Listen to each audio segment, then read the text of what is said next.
Well, good morning, y'all.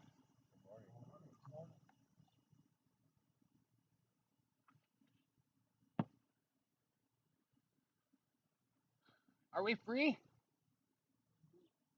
Free indeed? Are you free? Just 2.5 short weeks ago. Take these out. Can you hear me? Um, I'm going to do that. I might speak up a little better. 2.5 short weeks ago, we celebrated what? The 4th of July. 4th of July. Um, Fireworks and celebration of freedom, right? The signing of the Declaration of Independence, the birth of our nation. This is a land of freedom, right?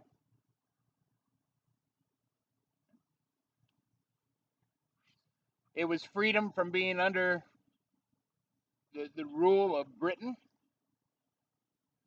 It was freedom to govern ourselves. But are we actually free? We think of ourselves as this is a nation of freedoms. But aren't there laws that we have to follow? You know, even in our laws, we are not to steal. We are not to murder. We're not to go over 55 mile an hour unless you're on the freeway, right? If you live in town, you're not supposed to mow your grass after 8 p.m. Too much noise for the neighbors. Too bad for them if they work nights. At least in Wayne County, I'm not sure about here. Not supposed to have open fires before 6 p.m. I don't know why that's the magic number, but there are plenty of things that we're not allowed to do, even in this land of freedoms, right? Um, we're free, but we're not free to just do whatever we want, right? With our passage today that was read, John chapter 8, verses 31 through 36. John 8, 31 through 36. Says that if you're free indeed. If the Son sets you free, well, let's see what this freedom is about. Our message today is titled, I Am Your Freedom. I am your freedom. So let's go to John chapter 8.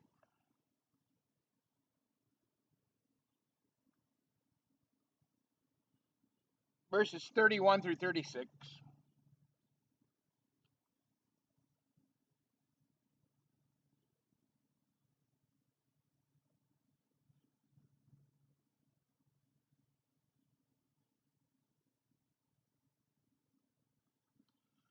And Jesus was saying to the Jews, now it says the Jews that believed in him. Jesus was talking to these Jews that had some form of belief in him. And he says, if you continue in my word, you're truly disciples of mine. Now, this isn't just reading the word. The New Testament didn't exist at that point, right? As he's on earth, living and walking and teaching and healing, the New Testament didn't exist. But he says, if you continue in my word, what does that mean? To continue, to walk in his teaching, to believe what he has taught, walking with him, continue in the word. It's not just to continue reading the word, it's not just to continue thinking about the written word, but it is to listen to his words. It is to listen to what he teaches us. And this is then a disciple who listens and follows that teaching, right? the true meaning of discipleship. When we do that, what does that look like? Let's look at the next verse. If you continue in my word, you're truly my disciples, and you will know the truth, and the truth will make you free. The truth will set you free. What does the truth set us free from? What is this freedom that Jesus is talking about? I want us to jump down to verse 34.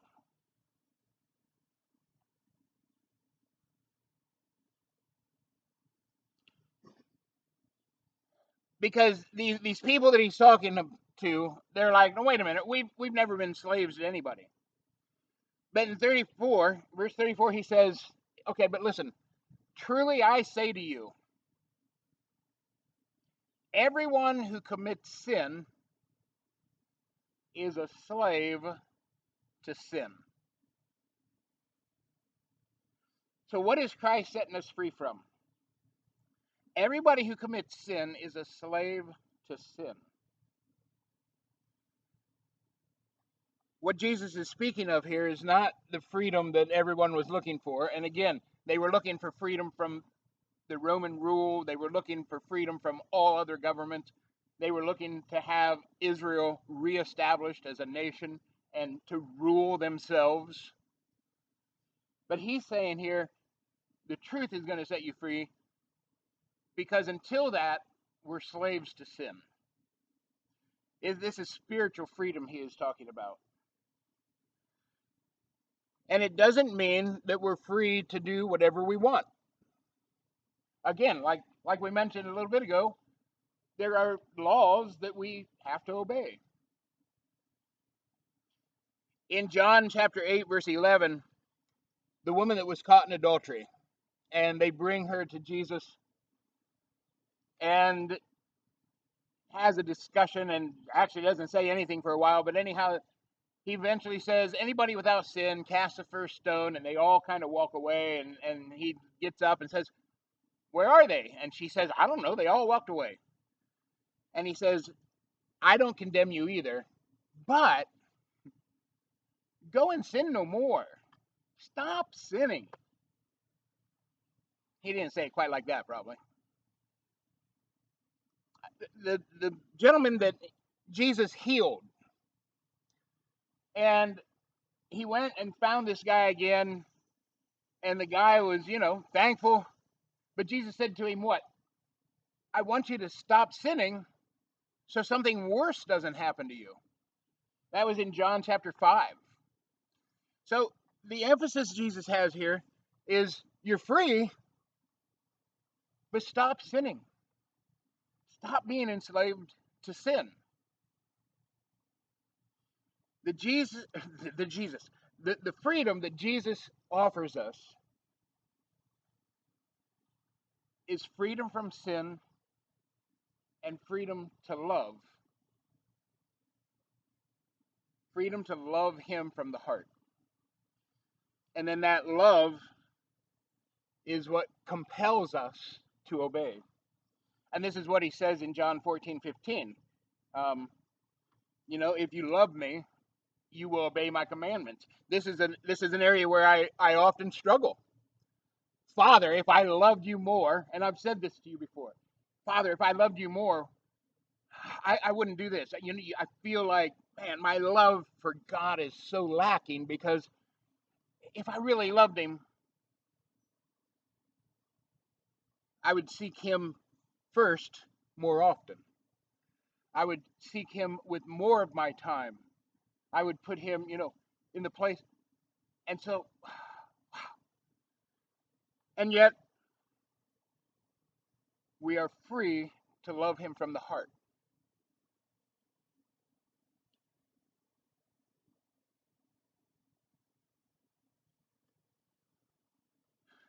And so we come back to this freedom that even though we are free, we are somewhat a slave. Does anybody feel like a slave today?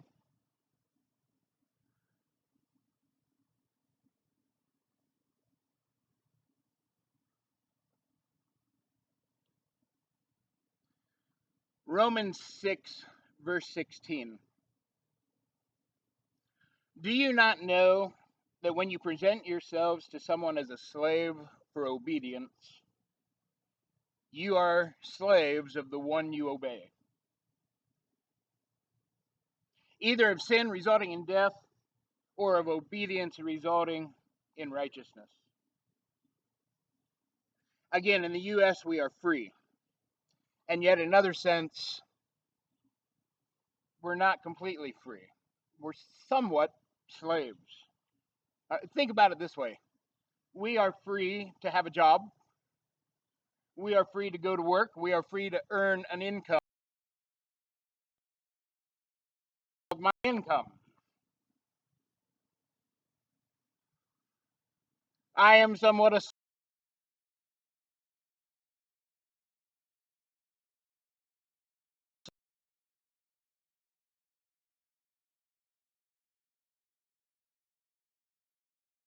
They use the taxes for a lot of different reasons, right? They create roads, um, libraries, schools, police force that keep us safe.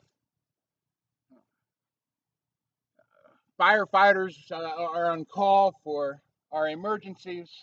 So our taxes go to work for us, some, but I am not free to keep all of my own money. I work for myself.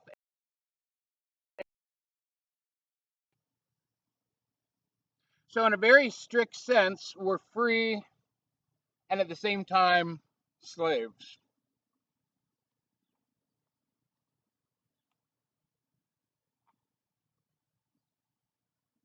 The second half of that verse says we're either slaves to sin, which results in death, or we are slaves to obedience, which results in righteous living.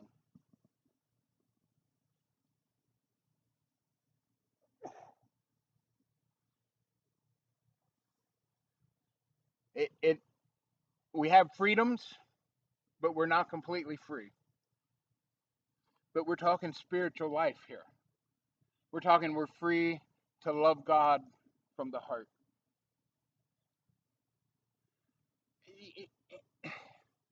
Before we're saved, before we come to Christ, we have no option but to sin. We can do a lot of good things, but we're actually still children of Satan. What? This is what Jesus said to these same people that we read our verses from today. In John 8, verse 44, he says, you are of your father, the devil, and you do the things that he wants you to do. You sin because, you understand, before we come to Christ, we don't have an option but to be stuck in our sin.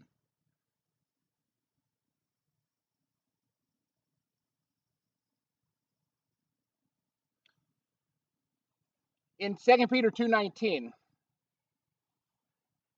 it says that whatever someone is overcome by, that's what they're a slave to.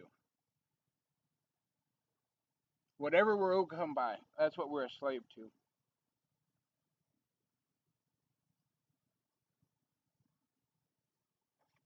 What are we enslaved to? Our jobs, another person, our possessions, our finances, a sinful lifestyle.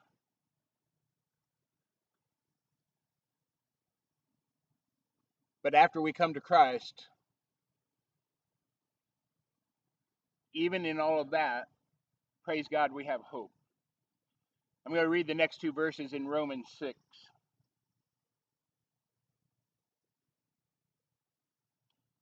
This is Romans 6:17 and 18. Thanks be to God that even though we were slaves of sin, we have become obedient from the heart to the teaching that we heard and that we committed to. And having been freed from sin, we are slaves to righteousness.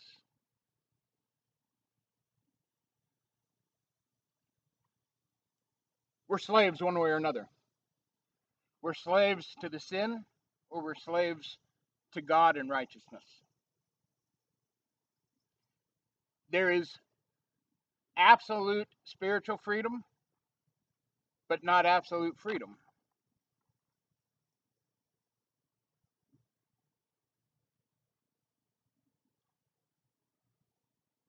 It's a good thing it's cloudy.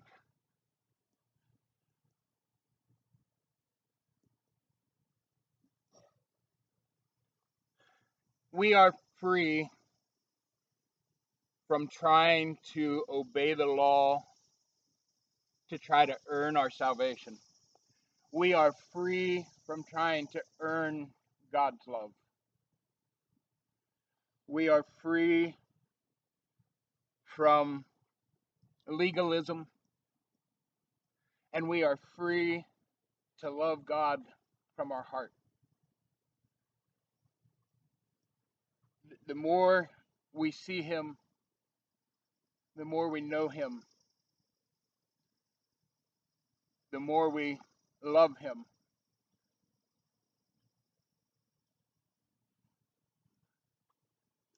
Look around a minute.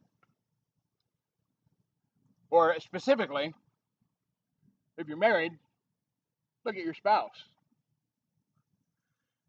If you're sitting here single, look at somebody that's married.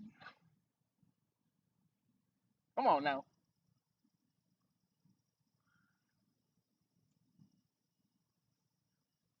For those of you who are married, do you consider your marriage slavery? Now, come on. Careful.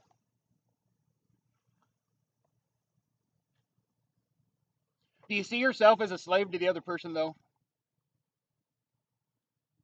Maybe once in a while. But isn't how that's how the world sees it a lot, right? I mean, you've heard the phrase, "Hey, this is my ball and chain," right? Maybe you've used that phrase. This is my ball and chain. Autonova used to sing a song, "Ball and Chain." Well, they may still, actually.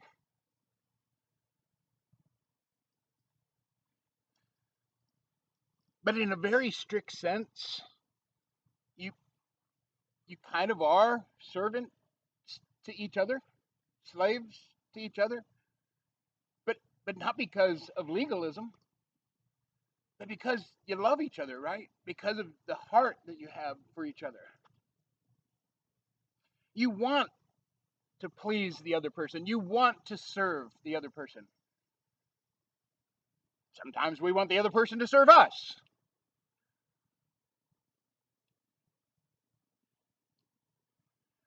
Obedience from the heart for God is much like that. Marriage is a picture that we can draw from all the time about what our relationship is supposed to be to God. Well, let's finish in John chapter 8.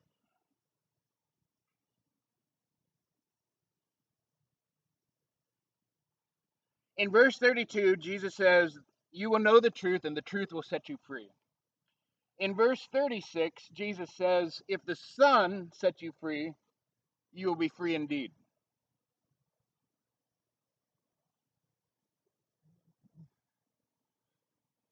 Verse 32, "You will know the truth, and the truth will set you free." It's not about knowledge. Jesus isn't talking about truth from a page, although we see truth there. We're not talking about intellectual assent.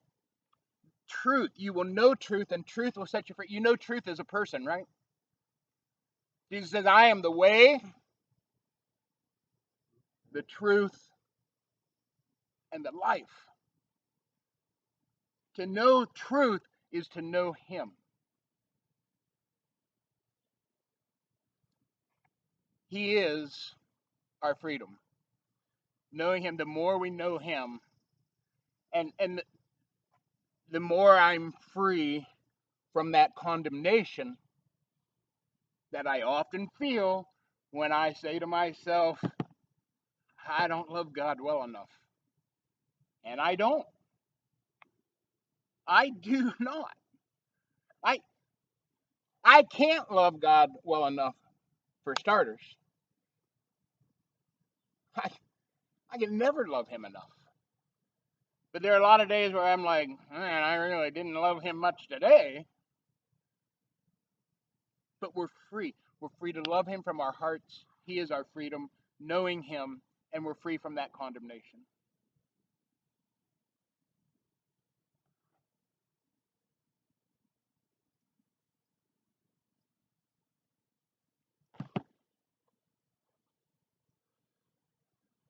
One other aspect, real briefly, let's not turn that freedom into license to sin and to do whatever we want.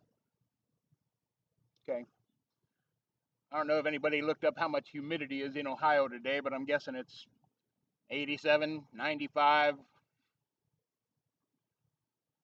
Um, so let's not use our freedom as a license to do whatever we want.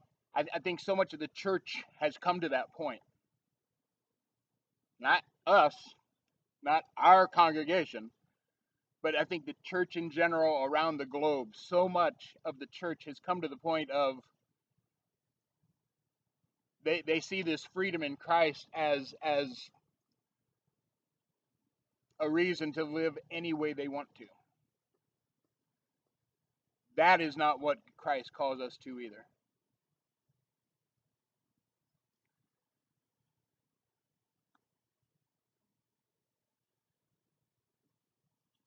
To know the truth,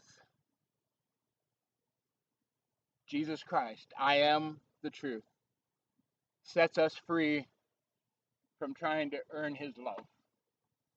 He will never love us more than he does right now. And again, in marriage, I've heard many people say this, that, over the years, you learn and you are more in love now than 20 years ago or whatever. We grow in our relationships as people, but he will never love us more than he does right now. I have to keep telling myself that, so I'm sorry if I have to keep telling you that. Um, the closer we come to him, too, the more we see our own mistakes, failures, imperfections.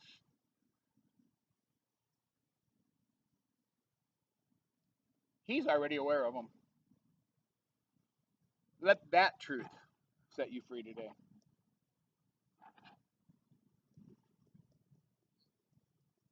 Put my ears back in. Oh, I'm screaming. Whew.